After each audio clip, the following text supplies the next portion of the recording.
Hey, hey. What's good, YouTube? Welcome back to another video. It's your boy King here. Today, I'm gonna show you how to make a Detroit type beat, and it's gonna be like, it's pretty easy for real. It's a Detroit beat, so let's get straight into it. Alright, so for our first sound, we got this piano from Nexus. It's the DRZA piano, and it sounds like this.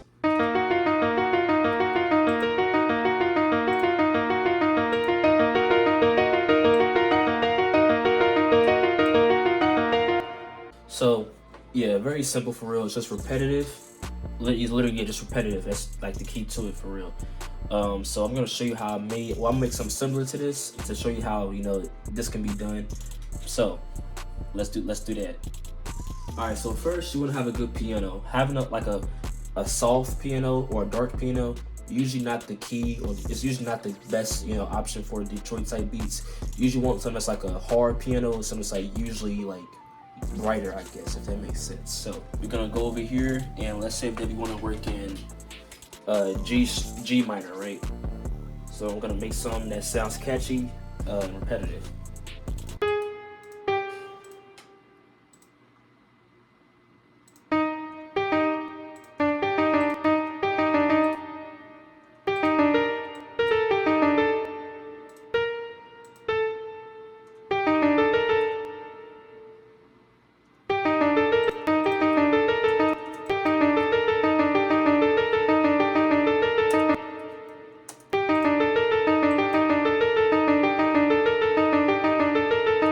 Alright, so this is literally so repetitive and it's catchy because you can say like, you know what I mean? So basically we're gonna copy this over again, and we're gonna add like a little bit of a top melody, just like to make it like not the same like for the whole melody. So let's say we want to do like,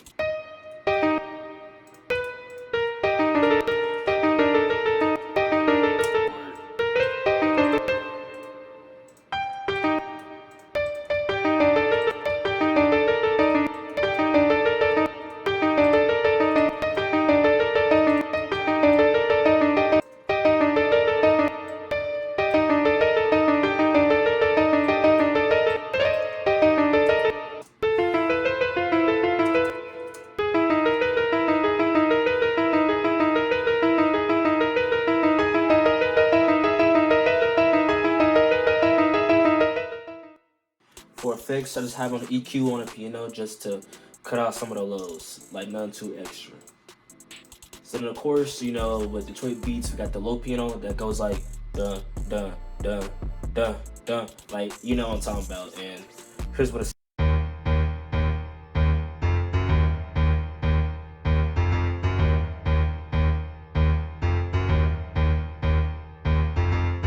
So yeah, it's not really to explain here. It just, it goes with the first piano like very well. As you can see, there's different velocities here. Like the higher pitch has a higher velocity, and the lower one, I don't want it to take up too much room in the melody, so I made the velocity a little bit lower. I don't have any effects on that either. Next, we got this bell from Expand. It's the light bell, and it sounds like this.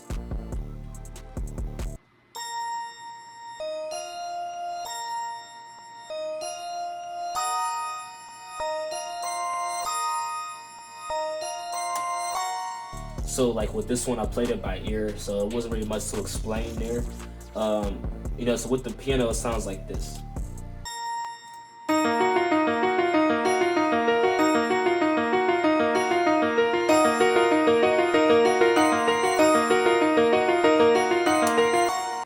And of course, there's many different patterns that you can play with this bell, but it's just the one that I chose because it's the one that I played in my head for real.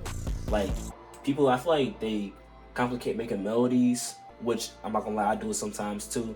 But like, just if you can put down what's in your head, on a laptop or on your beat making software, then you shouldn't have any problem with it, as long as it sounds good in your head. Cause I know it can.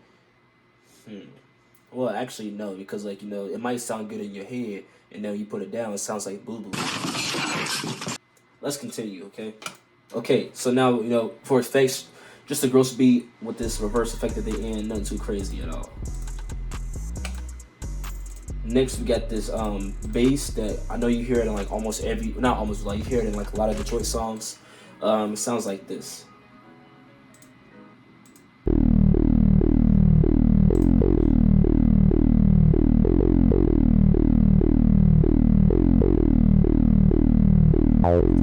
So yeah, literally just copy like the same pattern from the low piano into the bass, nothing too complicated. And you know, we got some, you know, we have like a little jump right here, but yeah, it's still like, it's like the same thing for real. Next, we got this spiccato string from Expand, which sounds like this.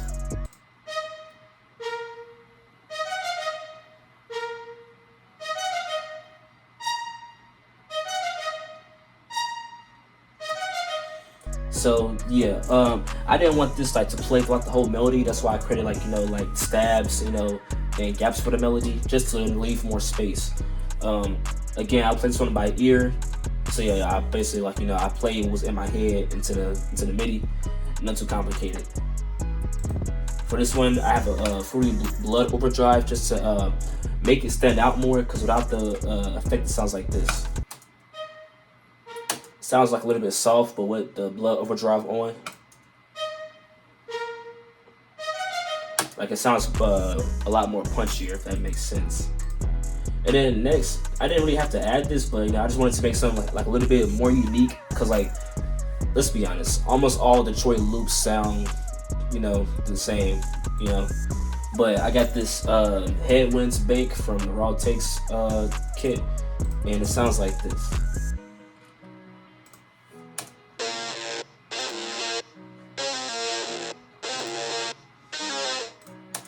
So yeah, then the whole thing put together.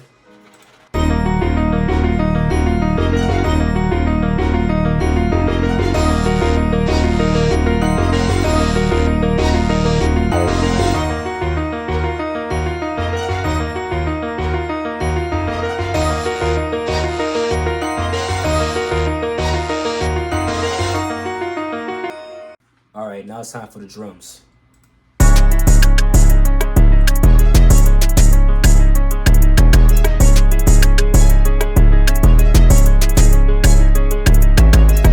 Very simple drums. So first we got this rim shot from Rio's free drum kit, and you know, it sounds like this.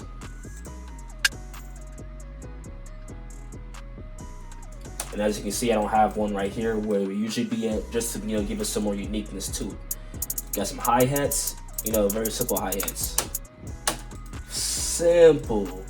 Now this is the fun part. We got the bass, right? When the bass, it literally follows the exact pattern as the low piano, and it's like, come on now, like, it's not rocket science.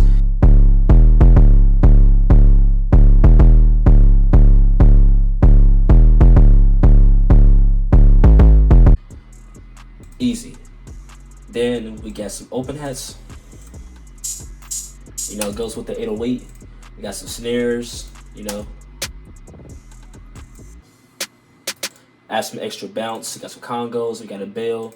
You know, it's very simple. And then, you know, just to make the beat even more, you know, spiced up, you know, I'm gonna show you what I did with the beat. So just listen.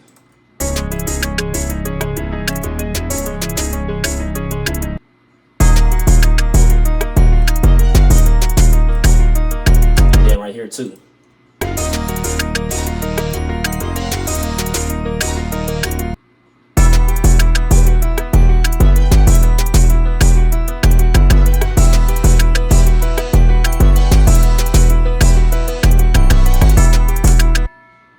So, you know, even though a lot of Detroit beats sound the same, you can still find ways to make it sound a little bit more unique. Just like, you know, adding pitch switches or using like different drum sounds or whatever. I'm not gonna lie, I think that I want to try making like Detroit Rage. You know, I might see how that turns out. But besides that though, you know, that's the tutorial right there. You know what I mean? You saw my process. Repetitiveness, is that a word? Repetition, yeah, repetition, and you know, make something catchy. That will help you make a good Detroit sounding beat. I guess like a good generic sounding Detroit beat. Of course, you still want to expand on your, you know, your own creativity though. You know what I mean? So yeah, hopefully you enjoyed the video. Let me know what you want to see next. Go ahead and like, comment, subscribe. Yes sir. And I think that's it. I'll see you in the next video. Peace.